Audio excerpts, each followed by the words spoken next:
لے آؤ۔ خالو میاں کا خیال تھا کہ صوفہ انہیں بآسانی واپس مل جائے گا، مگر اس روز جب وہ ہمارے گھر آئے تو اماں کی تقریروں ابا کے شکریہ کے سامنے کچھ بول ہی نہ سکے۔ اب ادھر روز ڈائریکٹر صاحب کا تقاضا، ادھر صوفہ واپس مانگنے کی ہمت ہی نہیں۔ آخر تک آ کر خالو میاں نے صوفے کو اڑانے کا فیصلہ کر لیا اور اس مقصد کے لیے محلے کے ایک بے روزگار مجنوں کو پھانسا۔ خیال تھا کہ 400-500 روپے لے کر وہ صوفہ پار کر لائے گا، مگر وہ تو کسی گینگ کا کارندہ نکلا۔ معلوم نہیں کیا سمجھ بیٹھا کہ صوفے میں جانے کون سے ہیرے پنے جڑے ہیں جو اسے ہی اٹھوایا جا رہا ہے۔ اس نے اپنے گینگ کی مدد سے بہت پلاننگ کے ساتھ صوفہ اڑانے کی سوچی اور کئی مرتبہ ہمارے گھر کے چکر لگائے، مگر ہماری چوکسی کی وجہ سے گھر کے اندر گھسنے میں ناکام رہا۔ دوسری طرف خالو میاں کے ڈائریکٹر سب پھرنائے ہوئے تھے۔ انہیں سمجھ ہی نہ رہا تھا کہ آپا کے گھر سے صوفہ اٹھوانے میں کیا قباحت ہے۔ انہوں نے خالو میاں کو آخری وارننگ دی تھی کہ کل صوفہ دفتر میں ہونا چاہیے۔ آج رات خالو میاں لوڈر لے کر آئے تھے اور چپکے چپکے گھر میں گھسنے کی کوشش کر رہے تھے کہ ہنڈوں کا گینگ بھی حملہ آور ہو گیا۔ آج وہ پوری تیاریوں کے ساتھ آئے تھے۔ انہوں نے کھڑکی کا پورا فریم اتارا اور شب دیر کو قابو کر لیا۔ خالو میاں سے برداشت نہ ہو سکا، انہوں نے اسے چھیننے کی کوشش کی تو ہنڈے انہیں وہیں ڈھیر کر کے شب دیر کو لے بھاگے۔ پھر پولیس کو بلوایا جائے۔ ساری روایات سن کر ابا ٹیلی فون کی طرف لپکے۔ ایسا غضب نہ کیجیے گا، ڈائریکٹر صاحب کہہ چکے ہیں کہ تاریخی نوعیت کا صوفہ ہے، اسے انتہائی خاموشی اور رازداری سے اس کی جگہ پہنچانا ہے۔ اگر اخبار والوں کو ذرا سی بھی بھنک پڑ گئی تو محکمے کی سخت بدنامی ہوگی۔ تو پھر ڈائریکٹر صاحب کو بلوائے لیتے ہیں اور سوریا بیگم ذرا عالیہ کو بھی فون کر دیجیے گا۔ ان حضرت کی پراسرار سرگرمیوں نے انہیں کانٹوں پر لٹا رکھا ہے۔ کل ہی میرے دفتر فون کر کے مجھ سے کہہ رہی تھی کہ بھائی جان خدا کے لیے پتہ لگائیے قدیر احمد کے ارادے کیا ہیں اور وہ آج کل کن لچھنوں میں ہیں۔ خالو میاں پہلو بدل کر کے رہنے لگے۔ کچھ دیر بعد ہی ڈائریکٹر صاحب پہنچ گئے۔ خالہ بھی بچوں کو لے کر دوڑی آئیں۔ سبھی خالو میاں کی عقل بندی پر اش کر رہے تھے۔ آخر صلاح مشورے سے یہ طے پایا کہ خالو کسی بے روزگار محلے دار کو پکڑا جائے۔ خوش قسمتی سے وہ گھر پر مل گیا اور کسی نہ کسی طرح اسے راضی کر ہی لیا گیا کہ وہ اپنے گروہ کے سرگنے کا اتا پتہ بتا دے، کیونکہ صوفے میں ایسی کوئی بات نہیں ہے، یہ تو صرف عزت کا معاملہ تھا۔ بات شاید اس کی سمجھ میں آ گئی اور وہ ایک کچی آبادی تک لے گیا جہاں گینگ کا سرغنہ سخت بھنایا بیٹھا تھا۔ شب دیجور نے اس کے آدمیوں کی چولیں ڈھیلی کر دی تھی، مگر ان پر یہ اقدا وہ نہ ہو سکا تھا کہ آخر اس جناتی صوفے میں کون سے سرخاب کے پڑ لگے ہیں۔ ڈائریکٹر صاحب اور خالو میاں نے اس کے سامنے بھی پوری روایات دہرا کر اسے باور کرایا کہ صوفہ تاریخی حیثیت رکھتا ہے اور اگر اپنی جگہ پر نہ پہنچا تو وہ ملازمتوں سے ہاتھ دھو بیٹھیں گے۔ سرغنہ صاحب نے بتایا کہ وہ اس مہم پہ خاصی رقم خرچ کر چکے ہیں۔ خیر خدا کر کے 10,000 پہ معاملہ نپٹا اور صبح 10 بجے کے قریب تینوں حضرات وہ شاندار تاریخی نشست لے کر دفتر پہنچنے میں کامیاب ہو گئے۔ عامر بھی ان کے ساتھ تھا۔ دفتر میں تاریخی عمارت کے منتظم صاحب بے چینی سے ان لوگوں کا انتظار کر رہے تھے کیونکہ انہیں فون پر اطلاع دے دی گئی تھی۔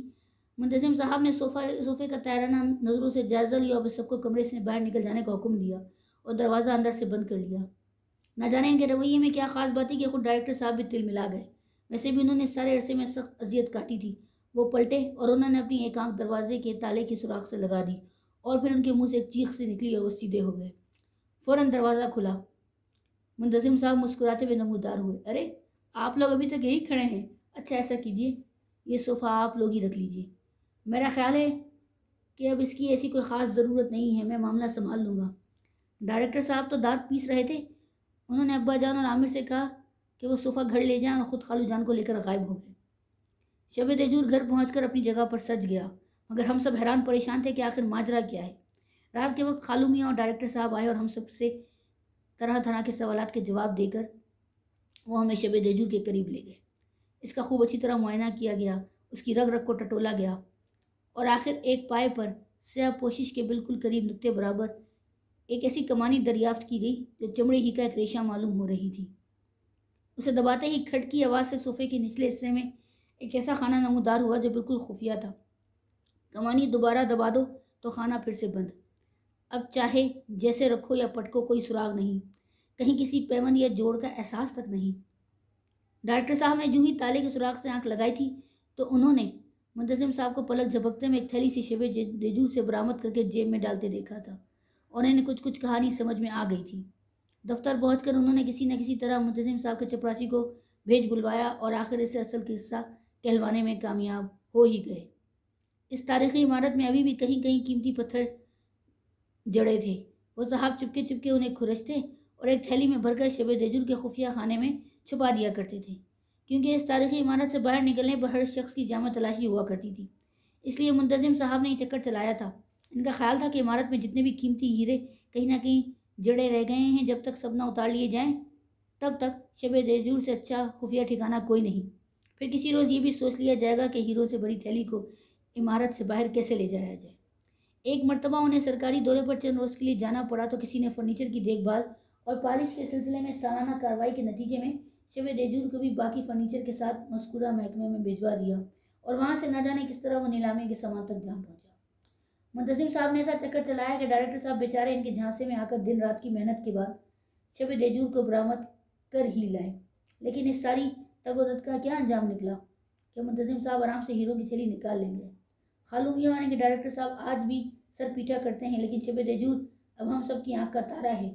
اس کے خفیہ خانے میں میرے چاندی کے کڑے، اماں کا اکلوتا طلائی گلو بند اور عامر کا سونے کا تمغہ رکھا ہے کہ ہمارے گھر کا کل اثاثہ یہی ہے۔ افسانے کا اختتام۔ بہت بہت شکریہ۔